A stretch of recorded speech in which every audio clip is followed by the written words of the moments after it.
Assalamualaikum warahmatullahi wabarakatuh. Kami dari kelompok 7 akan mempresentasikan tentang eksplorasi teks akademik pada artikel opini, yaitu berjudul Media Sosial Kuasa Bahasa Siapa.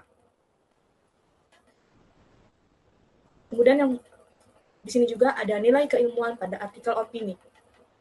Pada kutipan artikel, dinyatakan bahwa penggunaan bahasa di media sosial seringkali dipengaruhi oleh kepentingan tertentu, sehingga kebenaran yang disampaikan dapat bersifat bias atau manipulatif. Kemudian, di sini kita membahas tentang bahasa sebagai representasi realitas. Bahasa dalam media sosial tidak selalu mencerminkan realitas yang objektif, melainkan seringkali dipengaruhi oleh kepentingan tertentu yang dapat membentuk persepsi publik. Informasi yang disampaikan melalui bahasa dapat mengalami bias, bahkan manipulatif, untuk tujuan tertentu, sehingga kebenaran yang muncul bersifat relatif. Di sini saya menggunakan contoh seperti influencer yang dibayar untuk endorse, kemudian dia mengungkapkan kata yang subjektif menurut dia benar, sementara menurut publik tidak. Kemudian dia menginformasikan data yang manipulatif yang tidak sesuai dengan apa yang sebenarnya terjadi di realita. Kemudian hal itu menghasilkan hoax yang akan merugikan para audiens. Yang kedua, ada bahasa sebagai pembentukan opini dan subjektif.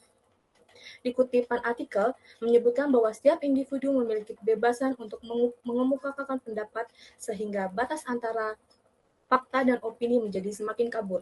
Dalam kondisi ini, batas antara fakta dan opini menjadi semakin kabur, sehingga sulit untuk membedakan informasi yang benar dan yang bersifat interpretatif. Bahasa digunakan sebagai alat untuk memengaruhi opini publik, baik secara langsung maupun tidak langsung melalui cara penyampaian dan pilihan kata.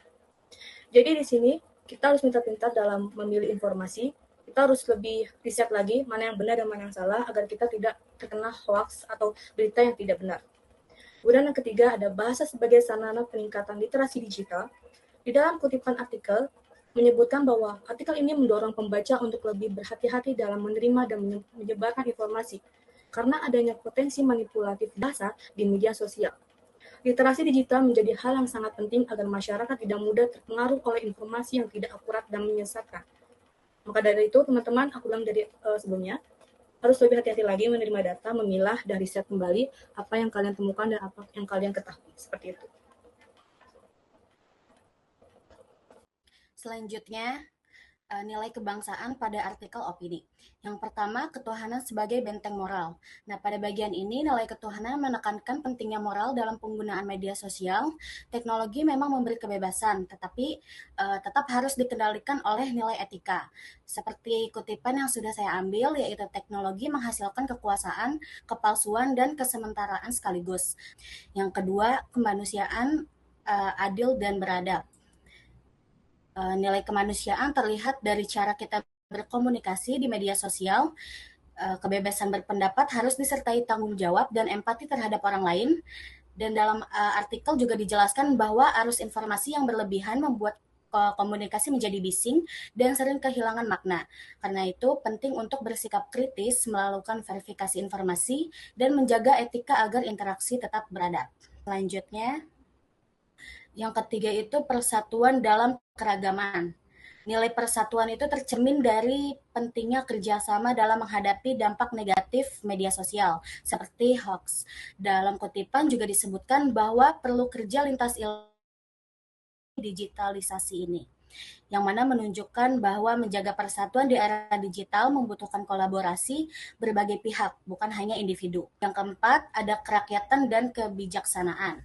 Nilai kerakyatan berkaitan dengan cara berpikir masyarakat. Dalam artikel juga menekankan bahwa generasi saat ini harus mampu berpikir kritis. Selanjutnya, yang terakhir yaitu ada keadilan sosial bagi inovasi nasional. Nilai keadilan sosial juga terlihat dari bagaimana media sosial memberikan sekaligus membatasi kebebasan. Dalam kutipan yang saya ambil disebutkan bahwa media sosial dapat sekaligus membebaskan dan mengontrol apa yang dikerjakan. Dari kutipan tersebut menunjukkan adanya kekuasaan dalam sistem digital yang tidak selalu disadari oleh pengguna. Oke, berikutnya yaitu adalah pengantar dan ragam bahasa. Teks ini termasuk dalam jenis eksposisi argumentatif, yaitu teks yang tidak hanya memberikan informasi, tetapi juga menyampaikan pendapat yang didukung alasan logis untuk mempengaruhi pembaca.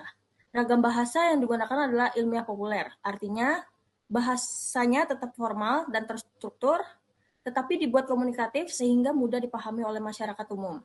Penggunaan istilah seperti algoritma, opini publik, dan hoax juga termasuk menunjukkan bahwa teks ini berfokus pada fenomena sosial yang relevan dengan kehidupan sehari-hari. Fungsi dari penggunaan ragam bahasa ini adalah untuk menjelaskan fenomena yang kompleks dengan cara yang tetap jelas dan mudah dipahami. Selanjutnya, kalimat dan struktur bahasa. Pertama, terdapat kalimat argumentatif, yaitu kalimat yang berisi pendapat yang diperkuat dengan alasan logis. Kalimatnya juga tidak netral karena berusaha mengarahkan cara berpikir pembaca. Kedua, terdapat kalimat kompleks atau majemuk. Kalimat ini mengandung lebih dari satu gagasan dalam satu kalimat. Biasanya digunakan untuk menunjukkan hubungan seperti sebab akibat atau pertentangan. Misalnya media sosial bisa memicu manipulasi, tetapi di sisi lain juga memberi kebebasan. Unsur kebahasan inti. Pertama adalah konjungsi atau kata hubung. Konjungsi digunakan untuk membangun alur logika dalam teks, seperti hubungan sebab akibat, pertentangan, dan kesimpulan. Kedua adalah kata kerja. Kata kerja yang digunakan terbagi menjadi dua, yaitu kata kerja mental dan material.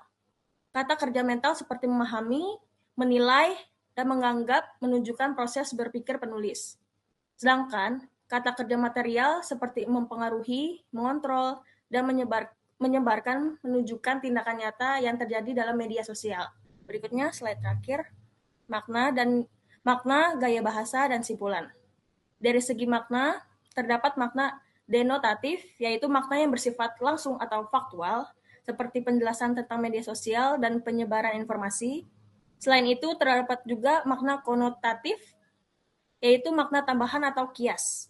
Misalnya istilah kuasa bahasa, yang menggambarkan kemampuan bahasa dalam mempengaruhi opini dan persepsi masyarakat. Dari segi gaya bahasa, teks ini menggunakan gaya persuasif dan reflektif. Persuasif berarti mengajak pembaca untuk berpikir kritis tanpa memaksa, sedangkan relektif mendorong pembaca untuk merenungkan dampak media sosial dalam kehidupan sehari-hari. Selanjutnya itu ada struktur kebahasaan di mana menggunakan bahasa argumentatif, di mana bahasa yang digunakan untuk menyampaikan pendapat yang disertai alasan logis dan bukti. Tujuannya adalah meyakinkan pembaca terhadap suatu pandangan. Selanjutnya ada kalimat kompleks di mana yang terdiri dari lebih dari satu gagasan atau klausa. Biasanya mengandung hubungan sebab akibat, perbandingan, atau penjelasan. Selanjutnya, yaitu ada istilah ilmiah populer, di mana istilah yang berasal dari ilmu pengetahuan tetapi disampaikan dengan bahasa yang mudah dipahami dan digunakan agar tulisan tetap ilmiah namun tidak terlalu kaku. Selanjutnya ada makna denotatif dan konotatif. Makna denotatif adalah makna sebenarnya sesuai kamus. Makna konotatif adalah makna tambahan yang bersifat kias atau tidak langsung. Selanjutnya, ada gaya persuasif, di mana gaya bahasa yang bertujuan mengajak atau mempengaruhi pembaca. Selanjutnya, ada kaidah kebahasaan, yaitu menggunakan konjungsi atau hubung, di mana kata penghubung yang mengaitkan kata, kalimat, atau paragraf berfungsi membuat hubungan antar gagasan menjadi jelas dan runtut.